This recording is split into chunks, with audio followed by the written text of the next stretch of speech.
Friday video. So today's video is my October reading wrap up, which is where I talk to you about all the books that I read in October. So let's go through the statistics in my lovely little reading journal, which is looking mighty thick now. So my reading stats, again, it was a very slow month, but it was, I did move during October, so the last week of the month I didn't get very much reading done at all, and actually the last 2 weeks, because the week before I was moving I was obviously packing, and the last week of the month we'd actually moved and all my books were in complete disarray. So I only read 13 books in October, which means that I am so behind on my Goodreads reading goal for the year. I think at the start of November I had about 40 books left to read to hit my goal for this year. So at the rate that I've been going recently and in recent months, there's absolutely no way I'm going to hit my reading goal this year. But I guess it's time to pull out short audiobooks, some of my shorter reads, like graphic novels and short stories and things like that, and maybe some short ebooks as well that I could maybe get through quite fast. I don't know, we might have to try and yeah, really do some work. So 13 books read in October. My star ratings was no 1 stars, 1 2-star, 4 3-star, 4 4 stars, and 4 5 stars. Got myself confused there.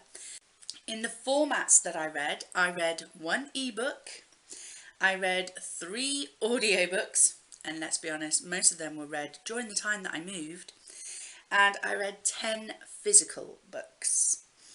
The bindings that I read, the physical books, 2 were hardback and 7, that doesn't make sense, 7 were paperbacks, but there was 10.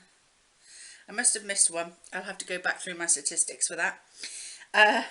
In the authors, I read 3 books by male authors and 10 books by female authors. And the origin of the books, 4 were borrowed and 9 were owned. The genres that I read, considering it was October, I read no thrillers, and I'll explain that to you later. 1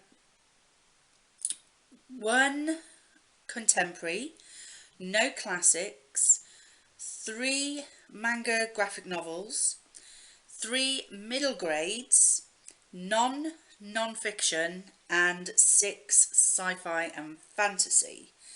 So the audio hours that I listened to were 21 hours and 12 minutes, and the pages of physical books that I read were 3,165. So I did take part in 2 readathons in October. The first one was Hocus Pocus, and I did a lovely spread in my reading journal, which I was quite proud of. And I was on Team Trick or Treaters. I don't think we won. I think we lost to Team Undead, if I'm correct. So let's go through those. So the group book for the Team Trick or Treaters was The Girl Who Drank the Moon by Kelly Barnhill. I thought that this is more kind of a older middle grade book. I at times felt a little lost and confused with all the different storylines that are being told within this book, which do then eventually all converge into, you know, the big finale.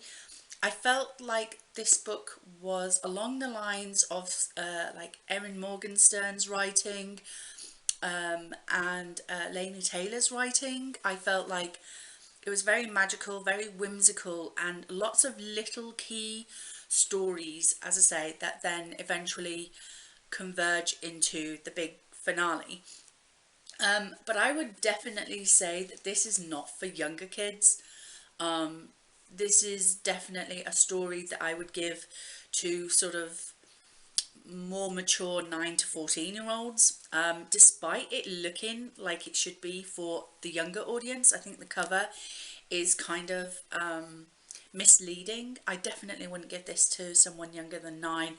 I don't think the I think it would go over their head, and I think they would get very lost indeed. I, however, did love it, did enjoy it as an adult, and I gave this 4 stars. So yeah, really happy that I read this book. The next book that I read for the Hocus Pocus readathon was The Little Mermaid. I got out my Little Mermaid blanket tail. My mermaid tail blanket. I sat there and I had a nice hot drink as well, and I just flicked through this and read it. It's absolutely stunning. This is the Disney's animated classics. I now have purchased the Frozen one as well. I would like to start collecting these books because it was just so beautiful. You get all the conceptual artwork, and literally, if you were not singing the songs as you were reading this book, then are you a Disney fan at all? Because the storyline in this book followed so closely to the film. I could literally hear Sebastian's voice. I could literally hear the songs playing in my head, and there were numerous occasions where I would actually start to sing the song that I knew happened at that point in the book. It was a wild ride. I loved it. It was such a joy, and I really thoroughly enjoyed it. And at the back of the book, which I really liked, they gave you some information about the creation of the Little Mermaid film by Disney. And the fact that actually The Little Mermaid should have been released a lot earlier than it actually was, but it was kind of put on the back burner for a while. And then eventually they released the film in 1989. And then we get some information about some of the artists that actually worked on the film as well. So that was really nice to learn about the people who actually worked on the film, and a bit about their history working with the company and things like that. So yeah, it was really enjoyable read, and I gave this one 5 stars. Of course I did. Thoroughly enjoyed it. Absolutely thoroughly enjoyed it. The next book that I read for the Hocus Pocus readathon was Sweetly by Jackson Pearce, and this is a retelling of Hansel and Gretel in a way that was just, you could hear the story of the retelling, but it was such an exciting story in its own right. The Wicked Witch was like a young adult. She wasn't gross or ugly or haggard or anything like that. She was a sweet young girl who ran a chocolate shop, and the people in the town would either love her or hate her. And yeah, Hansel and Gretel happen to come into the town because they're off to a new place, and they're traveling through, and their car breaks down and they need a place to stay, and the young girl and her chocolate shop is the only place where they can really stay. But I loved it. I absolutely loved the twist in the tale here, and yeah, I really want to read more of Jackson Pearson's work. I absolutely love her fairy tale. Oh, I gave it a 3 star. Why did I give you a 3 star? Because I remember loving you. I must have been feeling a little bit, I don't know, bit mean that day. But I did love it. But I gave it a 3-star. I think it would have been a high 3-star. I think it would definitely have been a high 3-star. Trying to, it should be a 4-star. Because if I plan to keep the books, it's always a 4-star.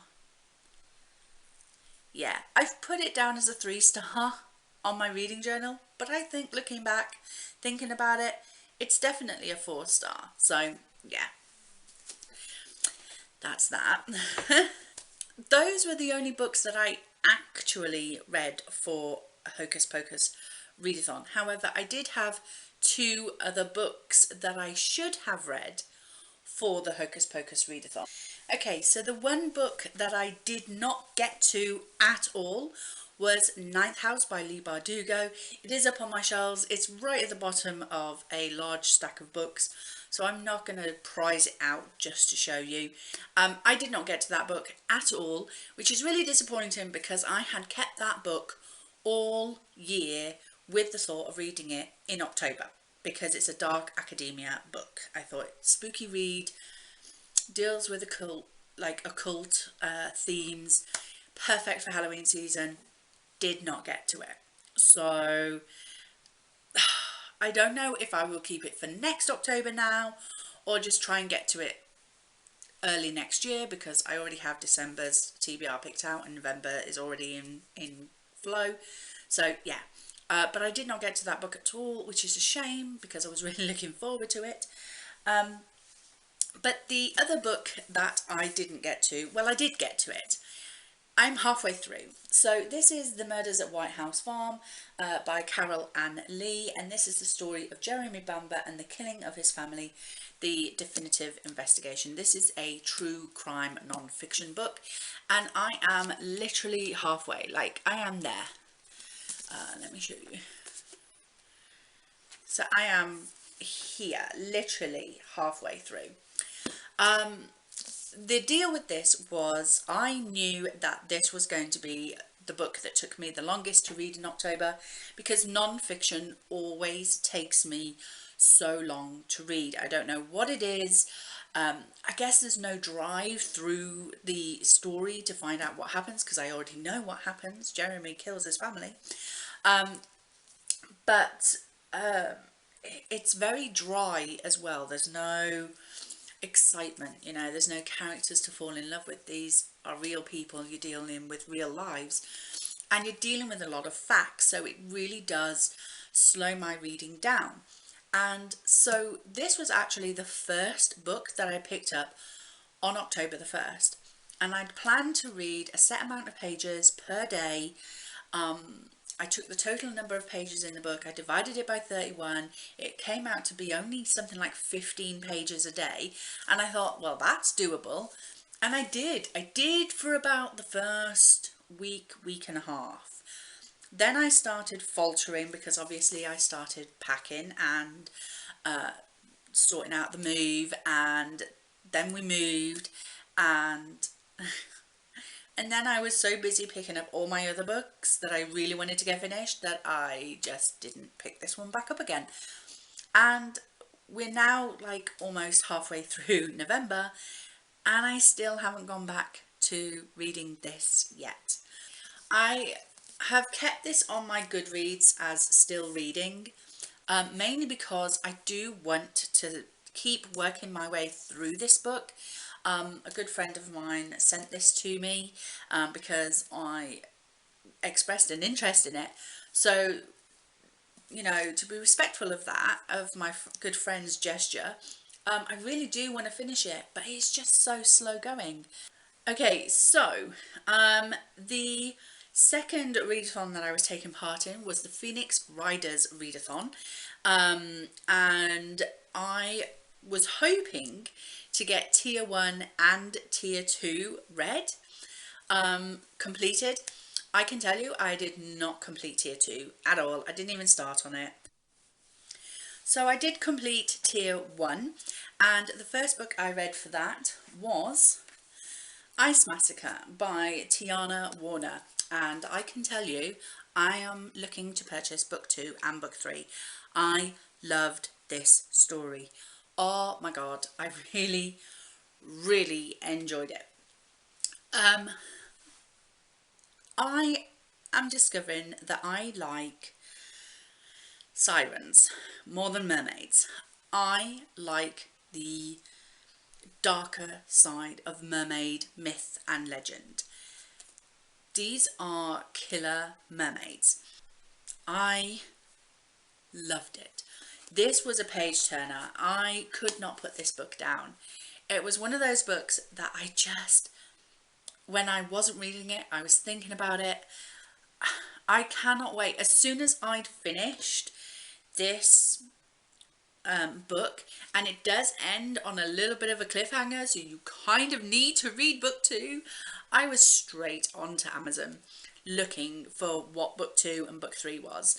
And unfortunately, they're rather expensive. I believe that these books are indie published, so I can understand them being a little bit more expensive because they're not published by you know, a well-established publisher. But oh my god, I might just have to go and purchase book 2 and book 3 and give them to myself as Christmas presents because they're expensive. But yeah, I loved it. I loved it so much.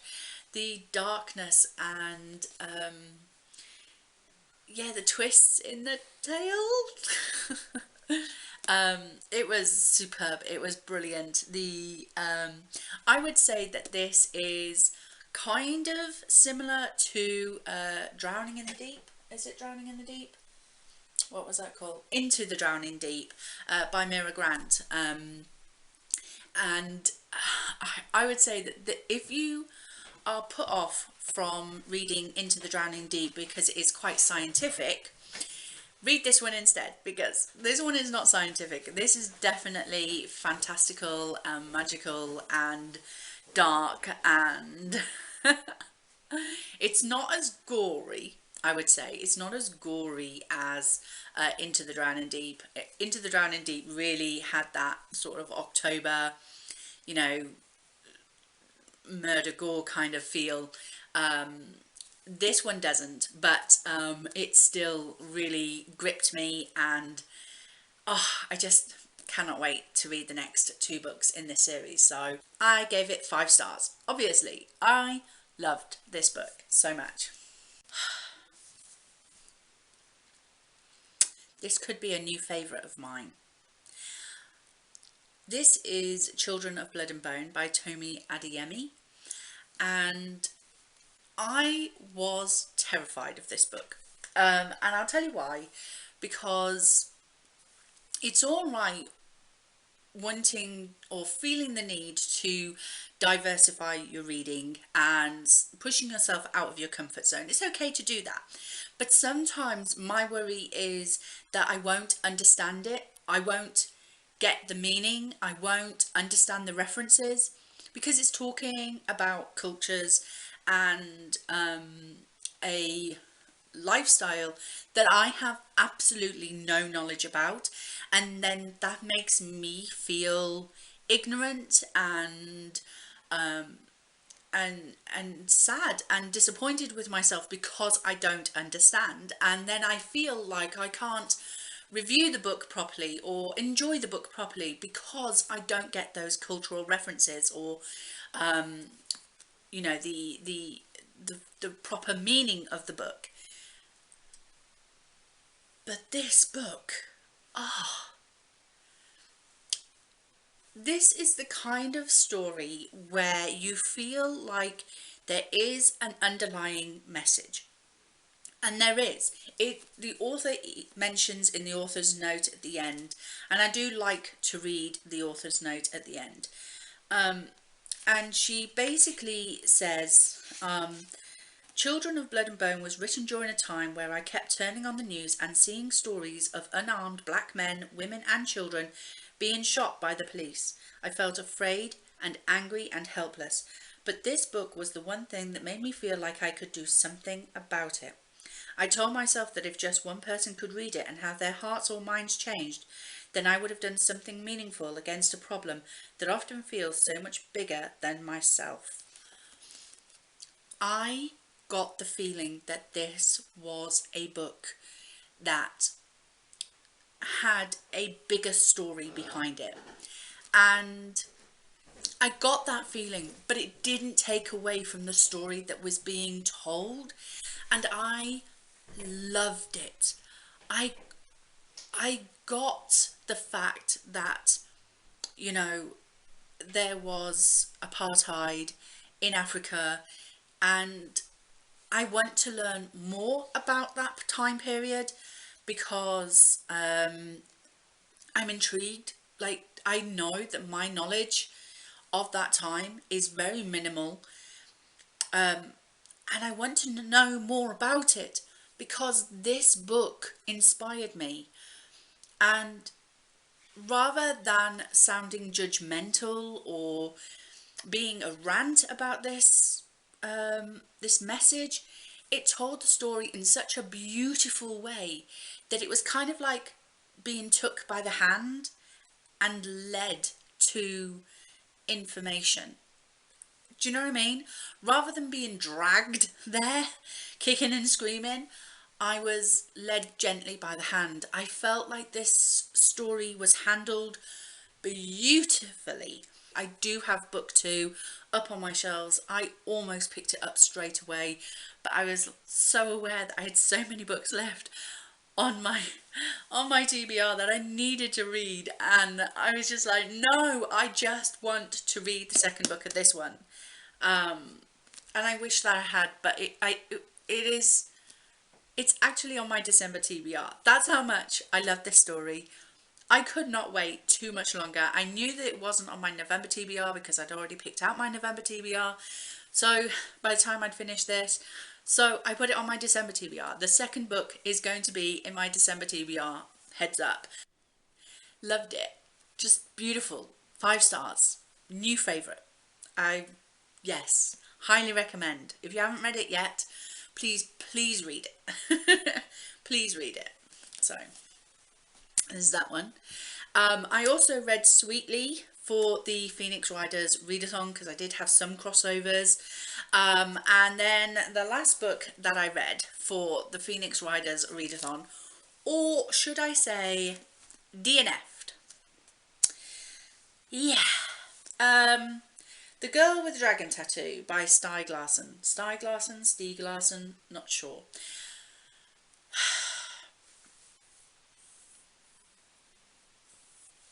I think I got about 200 pages in. The book is about 530 pages. I got 200 pages in. I was actually listening to this on audiobook and reading along with the physical book because, as I say, I was doing a lot of packing, so I needed something that I could listen to and pack at the same time. And there was a few occasions where I was able to sit down and physically read the book when I was taking a break or whatever.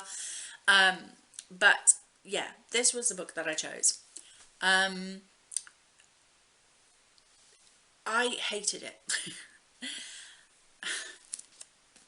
So this is meant to be a thriller. I'm assuming it's meant to be a thriller. Yes, so much more than a thriller. A dazzling novel is one of the blurbs on the back. I didn't get any thriller element at all. Like,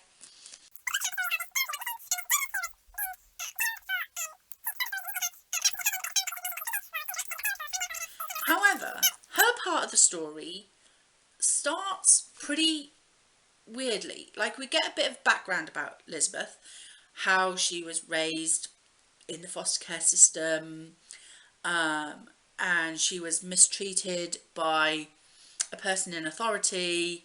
In fact, she was sexually abused by a person in authority. And it's that bit that made me go, you know what? No, I'm not listening to this. I'm not reading this. I don't want to know. I don't want that in my thriller. I don't want that in my murder mystery book. Like, I don't want that. So, yeah. Trigger warnings for sexual assault in these books. Nobody told me. No trigger warnings anywhere. No information about that anywhere. Nobody mentions it in any of the reviews. Nothing. And I came across this not once, but twice. 2 occurrences of sexual abuse against this young girl that has absolutely nothing to do with the story. Like, there's no point in us knowing that about this young girl. Like, why do we even need to know that about her? Like, it's not adding anything to the story. It's just there for shock appeal. And I hated it. And as you can tell by me ranting, I was like, no. Like, the first instance, I was like, okay, that was gross and disgusting. And it made me very uncomfortable to have to listen to that on audiobook. But okay, fine, fair enough. Carry on. And then it happened again. And I was like, we haven't even got to the point of investigation yet. Because, oh, by the way, the journalist hired to investigate this situation goes and interviews a couple of the family members about the disappearance of their young female relative, and he ends up sleeping with one of the relatives. Like, at what point are we actually going to get into the thriller part of the story? Oh, I was so annoyed. I hated it. Like, oh, just so much. I also had the second and the third book in this series, in the Millennium series. I have DNF'd and decluttered all 3 books. I almost had this missing. You almost didn't get to see this book because I threw this into my declutter pile so fast. And I deleted the audiobook because I just didn't want to listen to that. It was disgusting and vile, and I didn't see the point in the sexual abuse being mentioned in the book because there was no point to it. Like, I didn't like it at all. It was horrible. So, DNF'd. So that was that. So technically, as it's a DNF, I still count it as read for the readathon purposes, but it doesn't go in as a statistic on my reading journal. So that book was not included in those 13 books that I read. So let's move on to some of the other books that I read throughout the month.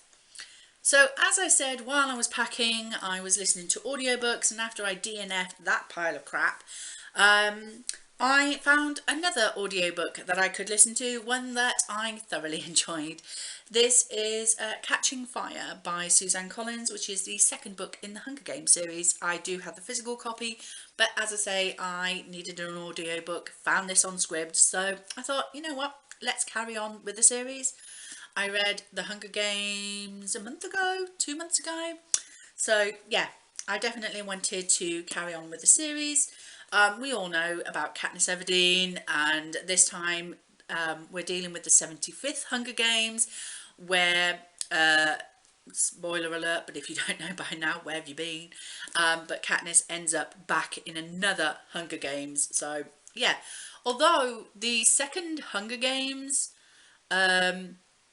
happens right near the end of the book. There's a lot of stuff that goes on before we get to the Hunger Games in this book. So yeah, I really enjoyed this one. I gave this 4 stars. I really thoroughly enjoyed this world, the world building, the character building in this, and of course we get to meet some new characters in this one. What's his name? I can't remember his name, but you know, the one that helps Mags. Finnick, him. I really like his character. He's cheeky, chappy, kind of makes me smile. I like him in the films as well. I think the actor who plays him perfectly. I really saw him in this character that I was reading about, listening to. So yeah, 4 stars to this one. Really thoroughly enjoyed it. I do have some audiobooks and ebooks to discuss with you as well that I read, but I will talk about those in a moment. But by the 31st of October, I'd only read about 10 books.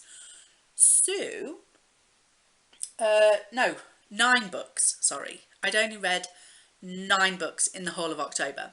So on the 31st of October, I thought, you know what, I've got to do something, because I'm going to be in so much trouble if I don't get more books read this month. I am just not going to hit my Goodreads goal. Next year I'm going to decrease the number because it is stressing me out. So I did a readathon. I did a 24-hour readathon. I didn't declare it or anything, but that is what I decided to do. I did the same thing last year. I did a 24-hour readathon in October last year, and I managed to read 1,000 pages that day. I think I only managed about 800 or so pages this time round, but I'm quite happy with what I did manage to read. So, first book that I managed to read on October the 31st was Pumpkinheads by Rainbow Rowell. This is a graphic novel, and she wrote this with Faith Erin Hicks as well. I believe that Faith Erin Hicks did the artwork and Rainbow Rowell wrote the story. This is a reread for me because I read this last October. I read this last year in my 24-hour readathon and thoroughly enjoyed it then, and I thoroughly enjoyed it again.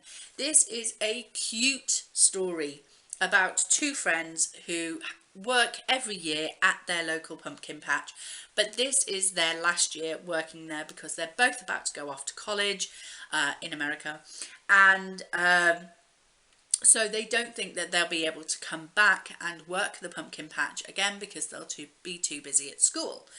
And it's just a sweet, cute romance story. I love it. It's so funny.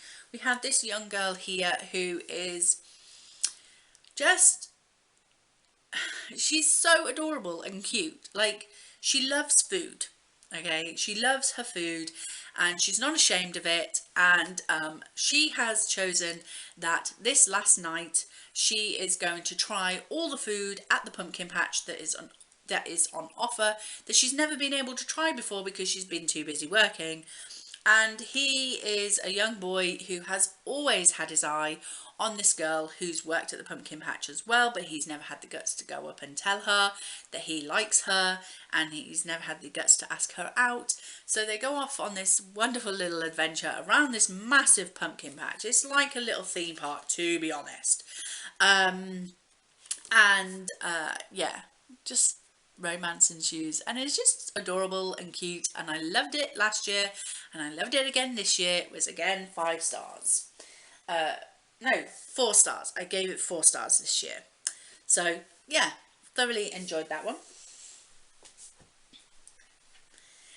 The next one I read was Death Note. I've had these for quite a while and I took such a break from them, and I keep meaning to pick them up again. So I'm on volume 4 of the Death Note Black Editions, which is volumes 7 and 8 in the 12 book series. I absolutely love this graphic novel manga. The storyline is so great. It's a story about a Shinigami god in Japanese culture who controls death basically, and he uses a death note where if you write the name of a person with that person in your mind, it can't just be any name, you have to have that person in your mind, and you write down their name in the book, they will die of a heart attack within 30 seconds. If you decide to write a method of death, so dies in a car accident tomorrow, then that person will die in a car accident tomorrow. And this Shinigami god called Rook gets bored one day, and he decides to drop his death note into the human world, and a human boy called Light picks it up, and he discovers the meaning of this notebook, and he starts to use it to rid the world of criminals. However, you can't just go around killing criminals. You're not allowed to do that. And so the police get involved, and yeah, it's such a great storyline. I absolutely love it. And obviously we have a lot of extra bits coming into the story, and yeah, because there's more than one Shinigami god There's a lot of them. So, and they all have their own death notes. So yeah, it's such a large story, and I'm so like excited by it. I do have the DVD box set of the show Death Note, but I don't want to watch them until I finish reading the books. So yes, I have finished book 4, loved it, gave it 4 stars. And I still have book 5 and book 6 to go, and then I can watch the series, so looking forward to that. So yeah, I have finished that one. And the final physical book that I read during the month of October was another graphic novel, and this is Wuthering Heights by Emily Bronte. And this is in the original text version from the classical comics thing. And I love these comics. So they are basically a graphic novel version of a classic story. I have quite a few of these. I have Dracula, Frankenstein, Wuthering Heights and Jane Eyre, but I absolutely love these graphic novels, and I highly recommend them to people who are like, I really want to read a classic novel, but I'm not sure I will understand it very well, and the size of them the size of them intimidates me. So yeah, pick up these. These are amazing. The artwork in them is absolutely stunning. And if you pick up the original text version, then the text will stay close to what they are in the original novel. However, if it's the language in classics that terrify you the most, then go for the quick text versions, because the quick text actually takes the text from the original novel and puts it into modern day speech. So for example, instead of saying "where art thou," it would say "where are you?" And plus at the back it also gives you a little bit of a history lesson about the author, like their life and times. And then in this one you've got a Bronte family tree. You've also got how they created the pages. So they create the script first, then they go with the pencil drawings of the scenes, and then they go in and paint them. So yeah, and at the beginning as well, at the beginning of them, of each book, you've got like a family portrait of all the characters in the story. Yeah, it's just stunning artwork, stunning little book. Absolutely loved it. Gave it 5 stars. I love the story of Wuthering Heights anyway. So I used to live in North Yorkshire, which is quite close to the Yorkshire Moors, which is where Wuthering Heights is set. So this kind of takes me back to my childhood kind of thing, and I understand the bleakness of the scenery of this world, of this story, because I've been there, done that. It gets really bleak and really cold in the North Yorkshire Moors. But yeah, so I absolutely loved this story, and I absolutely loved being able to delve into the story in a quicker format, because I can flick through this book in a matter of like an hour or two, but the actual physical classical novel will take me a couple of days to get through. So that was all the physical books that I read. So let me discuss the other books that I read. So, an audiobook that I listened to was Other Words for Home by Jasmine Varga? Not sure how to pronounce that. Warga. This was a short audiobook of 3 hours 50 minutes, and it was basically the story of a young girl who has come from, oh, now what country was it? She came as kind of like an asylum seeker, and she moved to America, and she moved with her mum. Her father and her brother were left in her home country, and she went to live with her mum at her uncle's home in America, and her uncle has obviously become more Americanized because he's lived there for quite some time, and he has an American wife and he has a young daughter. And so this young girl had come into America with all her traditions of her home country. I can't remember what country it was.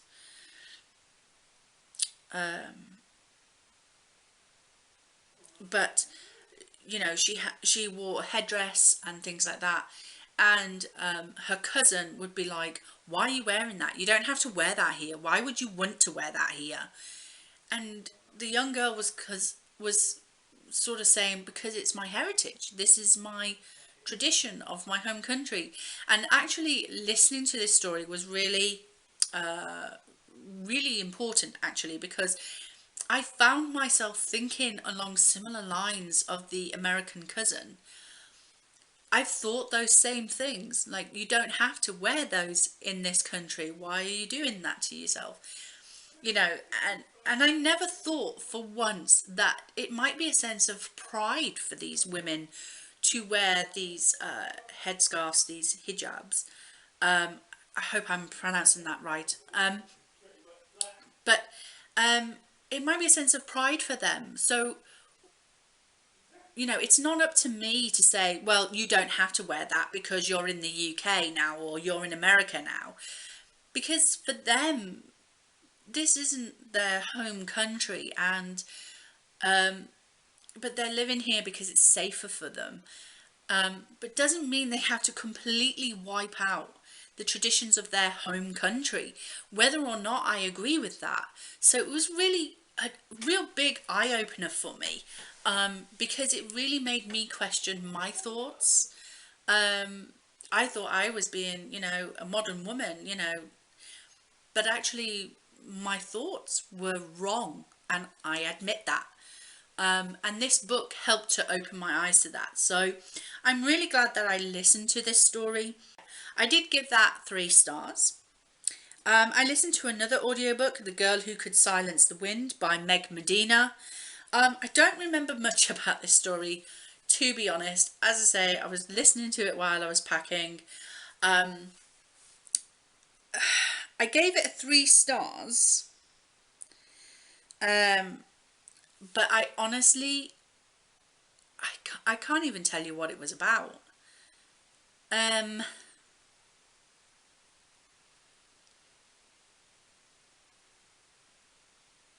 No, it's completely gone out of my head.